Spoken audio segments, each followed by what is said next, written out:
국내에서 처음으로 델타 플러스 변이 바이러스에 감염된 사람이 나왔습니다. 2명이 확인이 됐는데요. 특이한 점은 모두 백신 접종을 마쳤고요. 그런 상태에서 감염된 돌파 감염이었습니다. 게다가 한 명은 해외 나간 적이 없는 국내 감염 사례인데요. 교수님, 이 사례를 우리가 어떻게 봐야 됩니까? 예, 우선 좀 짚어볼 게 있는데요. 우선 언론이 사실을 보도하고 있지만 기조가 저는 약간 불만스럽습니다. 뭐냐면 이거예요. 앵커께서 지적하셨죠. 백신을 접종을 2차례, 온전한 백신을 접종을 했는데 돌파 감염 사례인데 조사를 해보니까 델타 변이잖아요. 그러면 이게 자칫 잘못하면 델타 어떻게 플러스 변이. 델타 플러스 변이 예. 어떻게 읽힐 수 있냐 하면 이렇게 읽힐 수 있어요. 델타 플러스 변이는 오히려 돌파 감염을 잘 시키나? 이렇게도 읽힐 수 있다는 거예요.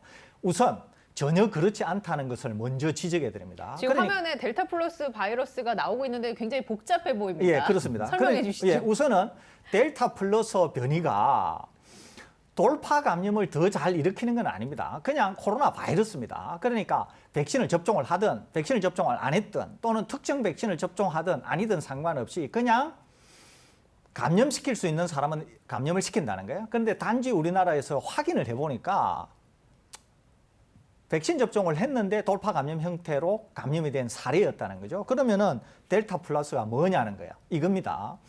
인도에서 처음 유래됐다고 알려져 있는 델타에다가 델타라고 하면 거기 네 종류 나오죠. L452R, D614G 뭐 이렇게 나오지 않습니까? 예. L은 루이신이라고 하는 아미노산인데요. 452번째에 있는 루이신에 니 알지닌으로 바뀌었다 뭐 이런 겁니다. 전문적인 용어인데요. 이거는 스파이크 단백질을 얘기합니다. 452, 614 이런 것들은. 그래서 스파이크 단백질에 있는 각각의 아미노산이 다른 아미노산으로 치환이 되었는데 이때 델타 변이는 이 네 가지 중에 하나를 가질 수도 있고 두 개를 가질 수도 있고 세 개를 가질 수도 있고 네 개를 다 가질 수도 있습니다. 델타 변이는. 그런데 델타 플러스는 뭐냐면은 이 델타에 추가로 변이가 하나 더 일어난 거예요. 예. K417N이라고. 471번째 아미노산인 라이신, K가 N, 아스파라진으로 바뀌었다는 거예요, 이게. 예. 그렇게 바뀐 거를 얘기하는 겁니다.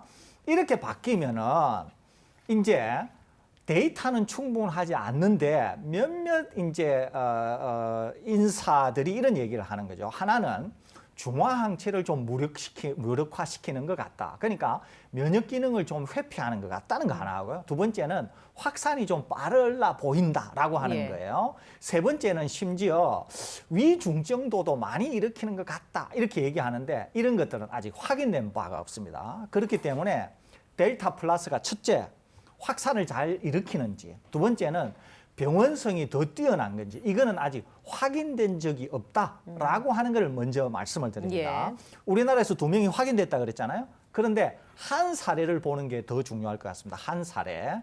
이 한 사례는 어디에서 감염된지를 몰라요. 외국에 여행을 한 적도 없는데 국내에서 감염이 됐습니다. 예. 조사를 해보니까 가족인 아들도 감염이 된 게 확인이 됐어요. 그래서 아버지가 먼저 감염이 되고 아들에게 감염이 된 건지 아들이 먼저 감염이 되고 아버지가 감염이 됐는지를 모른다는 거죠. 아버지는 40대입니다.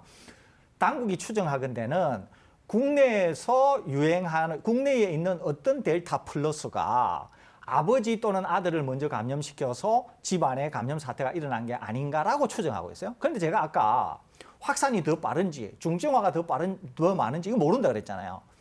델타 플러스에 깜짝 놀란 당국이 지금 이 40대가 근무하고 있는 근무지에 있는 사람들을 다 조사를 했어요. 예. 감염이 됐는지 안 됐는지. 그래서 근무지에 근무하는 280여 명을 대상으로 검사를 해보니까 이 280여 명이 전부 음성이라는 거예요. 그러니까 다 뭉뚱그리면 델타 플러스에 감염된 것은 확실하다. 다만 델타 플러스가 우려하는 것처럼 확산이 빠른지 위중증을 더 일으키는지는 확인된 바가 없다.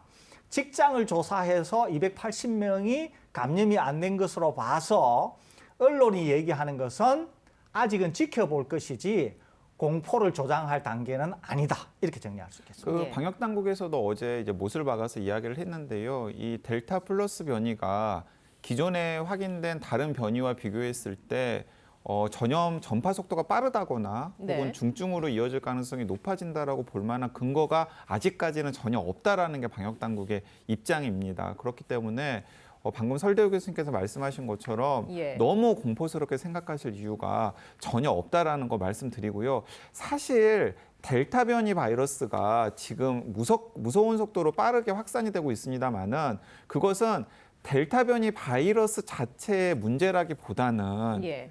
여러 번 이야기를 했지만은 코로나19 바이러스는 기본적으로 거리두기가 되지 않으면 그러니까 이동량이나 접촉량이 많으면 전파가 된다라는 사실은 우리가 1년 7개월의 유행 기간 동안 여러 차례 확인을 했었지 않습니까?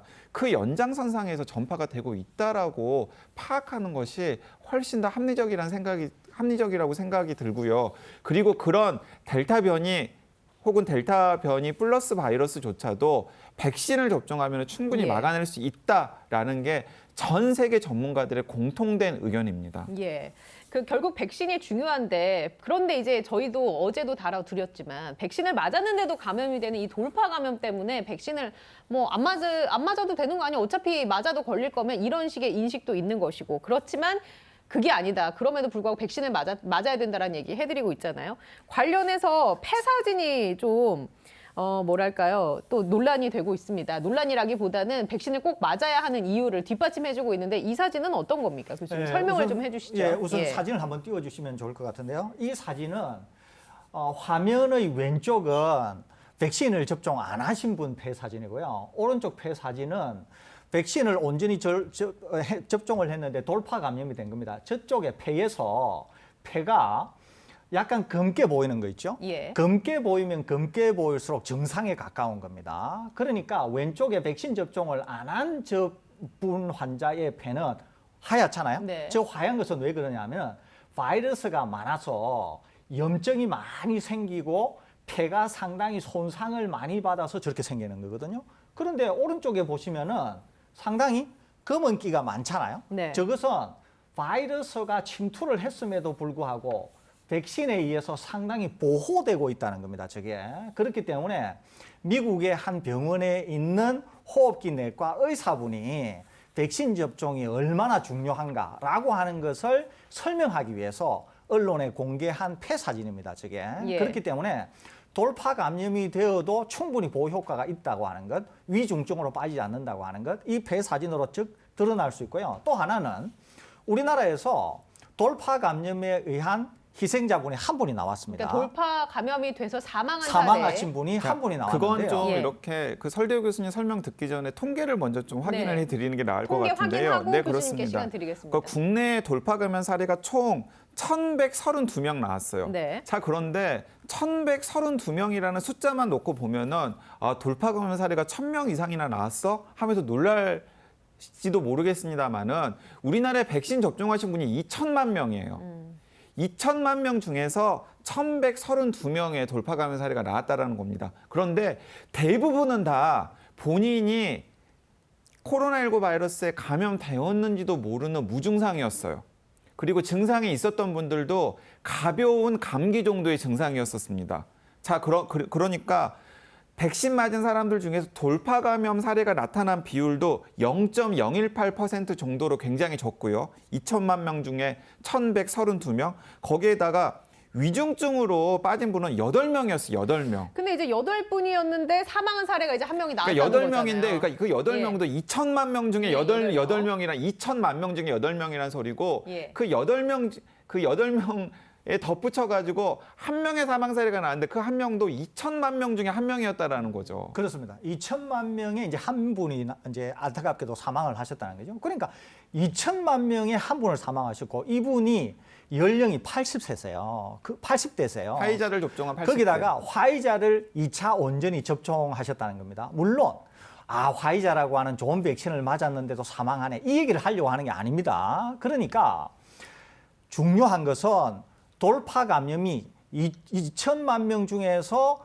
어느 정도 생겼고 위중증으로 빠진 분들은 8분인데 그중에 사망하신 분은 한 분밖에 없다는 거. 거기에다가 사망하신 분이 80대라고 하는 겁니다. 80대. 그러니까 아시다시피 연령이 높으면 높을수록 백신 접종을 온전히 해도 젊은 사람만큼 면역이 강력하게 안 생긴다는 거죠. 또 80대가 되면은 다양한 형태의 그런 기저질환을 가지고 있을 수밖에 없습니다. 그렇기 때문에 기억하셔야 될 것은 2천만 명 중에 1명 사망했다고 하는 게 중요하다는 거죠. 그러니까 얼마나 백신이 중요하냐라고 하는 것을 단적으로 드러내는 데이터다 이렇게 볼 수 있겠습니다. 자, 그러니까 2천만 명 중에 1명이라는 걸 빠뜨리면은 백신을 접종했는데도 사망자가 나타났어라고 공포심을 가질 수가 있죠. 예. 자, 그런데 80대나 90대 어르신들 같은 경우는 그 어르신들을 집에서 모시고 있는 분들은 아실 거예요. 혹은 요양병원이나 요양원에서 모시고 있는 분들은 아실 겁니다. 감기에 걸려서도 안타깝게 사망하시는 경우가 있습니다. 예. 그러니까 이제 코로나19 바이러스 백신을 접종을 하면은 코로나19 바이러스가 무서운 감염병이 아니라 감기 수준으로 전락해요. 그런데 어떤 분들 같은 경우에는 굉장히 안타깝게도 감기에 걸려서 사망자가 나오는 것처럼 백신을 접종했는데도 불구하고 안타깝게도 드물게 돌파 감염이 생겨서 사망하실 수도 있는 건데 그건 극히 드문 일이라는 거죠. 네. 백신의 중요성이 다시 한번 확인이 됐다. 그러니까 오히려 이 통계는 예. 돌파 감염과 관련된 통계는 돌파 감염에 의해서 백신이 무력화되었다는 게 중요한 게 아니라 백신을 접종했을 때 효과가 이렇게 크다라는 걸 반대로 이제 입증하는 통계 결과인 거죠.